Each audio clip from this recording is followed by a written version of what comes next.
maan schijnt door de bomen, makkers staat die wild geraas. Heerlijk avondje is gekomen, het avondje van Sinterklaas. Vol verwachting klopt ons hart, wie de koek krijgt, wie de gart. Vol verwachting klopt ons hart, wie de koek krijgt, wie de gart. Ja, wie de koek krijgt, wie de gart. Dat was bij ons vroeger wel anders. We waren met z'n allen bang. Ik weet nog dat Sint-Nicolaas op de lagere school kwam. We zaten met z'n allen in een gymnastiekzaal op de grond langs elkaar te sidderen. Alle jongens, ik zat op een jongensschool. Alle jongens waren bang. En van tevoren hadden we het met elkaar over. Sinterklaas komt en Zwarte Piet komt. En jou nemen ze mee. Jij gaat in de zak en van jou wat zeep gemaakt. Zo maakten we elkaar helemaal tureluurs van tevoren. En op een gegeven moment, met veel kabaal, gerammeld tegen de deuren en ramen, kwam dan Zwarte Piet naar binnen gerend. 1 of 2 Zwarte Pieten met kettingen en met een roe. En hij sloeg met de roe tegen de muur en op tafels. En nou, die hazen in ons broek.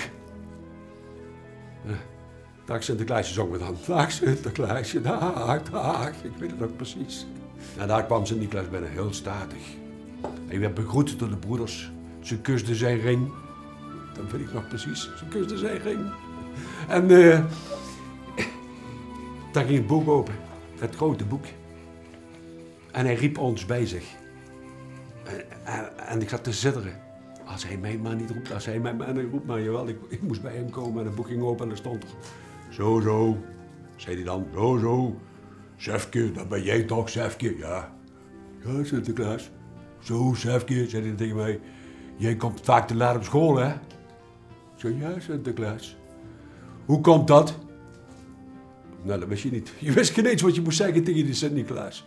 Dat gebeurt niet meer, hè. En ik lees ook dat jij met je zondagsche kleren aan hebt gevoetbald. Hè? En dat je schoenen helemaal smerig en zwart zijn geworden, net zo zwart als je Zwarte Piet hier. Denk eraan dat dat niet meer gebeurt. Denk eraan. En ik was zo bang dat ik meegenomen werd naar Spanje, dat ik in die zak moest van Zwarte Piet en dat ze zeep van me gingen maken. En ik was niet alleen bang, al die jongens, want ik zat op een jongensschool, waren bang. Allemaal. Dat was nou Sint-Nicolaas. Gelukkig is dat nu anders. Ja, gelukkig. Ik heb er niet echt van geleden, moet ik zeggen. Maar hun spreken heel aardig over Zwarte Piet. Het is een leuke man. En Sint-Nicolaas is heel aardig. En er staat nooit iets verkeerds over hun in het boek. En ze krijgen bergen cadeaus. Dat is een groot verschil.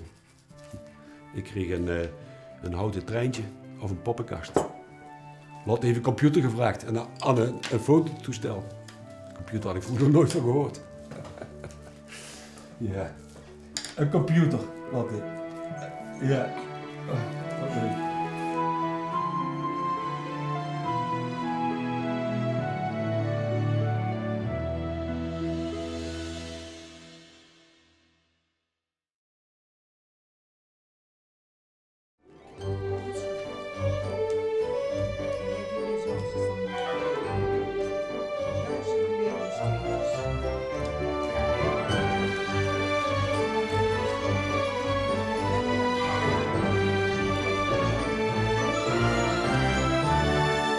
Jort, wat heb jij allemaal gemaakt en opgeplakt? Lego en wat nog meer? Technisch Lego.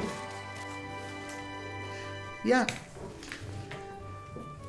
Toen ik klein was, toen hoefden we geen verlanglijstjes te maken. Want er werd helemaal geen aandacht aan besteed. Wij moesten gewoon zeggen wat we graag wilden hebben. En of we dat kregen, dat was maar zeer de vraag. Dat lag eraan of je lief was. Want als je dat niet was, dan werd er al heel gauw gedreigd met... Let op, ben braaf, want anders krijg je het niet. Dan zeg ik het tegen Sinterklaas. Ik wilde als kind zijnde graag een houten pianootje. Zo'n kleine vleugel. En dan kon je dan net... Moe, daar ligt een kip in het water opspelen met 1 vinger. Maar ik vond dat zo'n prachtig cadeau. Of ik het kreeg, ja, dat wist ik niet. Bovendien had ik ook nog eens de pech dat ik een week voor Sinterklaas jarig ben. Dus dan was de portemonnee van Sinterklaas meestal al een beetje leeg. Dus het was of de verjaardag of Sinterklaas. Maar het pianootje heb ik wel gekregen. Daar was ik ook ontzettend blij mee. Voor de rest kregen we een muts en een sjaal en wanten natuurlijk, want het werd winter en het koud. En dan had je die nuttige cadeaus toch zeker nodig.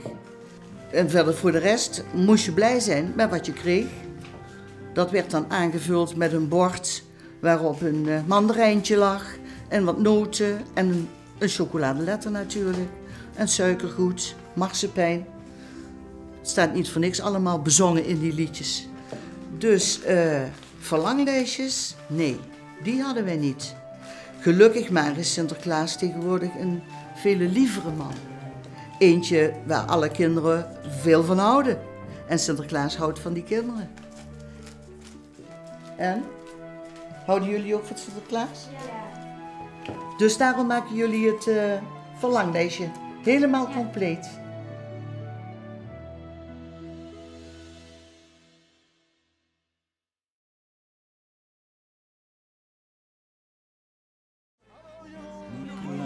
Ik zie hem al staan, hoe huppelt zijn paardje het dek op en neer.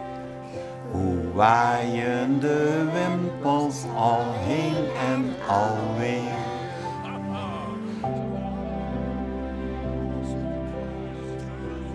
En heb jij ook al cadeautjes besteld? Ja? Nee?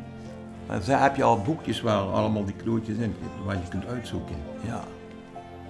Jij ook, Pietske? Ja? Oh, kijk daar, die kinderen helemaal nat.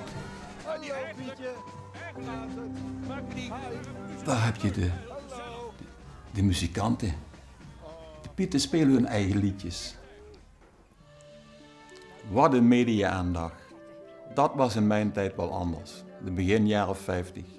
1952 de eerste zwart-wit uitzending. Gepresenteerd door Mies Bouwman. De aankomst van Sint-Nicolaas in Amsterdam. Ik heb ze niet gezien, want we hadden geen tv.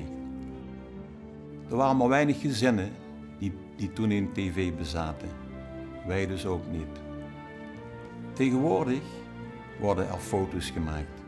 Voor Sinterklaas, bij Sint op schoot. Piet geeft er een handje. 5 minuten later staat het op Facebook. De hele wereld kan het bekijken.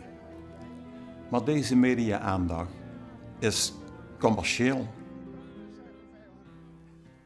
Dibbetje Blok, iedere avond het Sint-Nicolaasjournaal met hele spannende verhalen. In september liggen de pepernoten al op de schappen. Maar als ik zie hoe nu die kinderen genieten, geniet ik ook.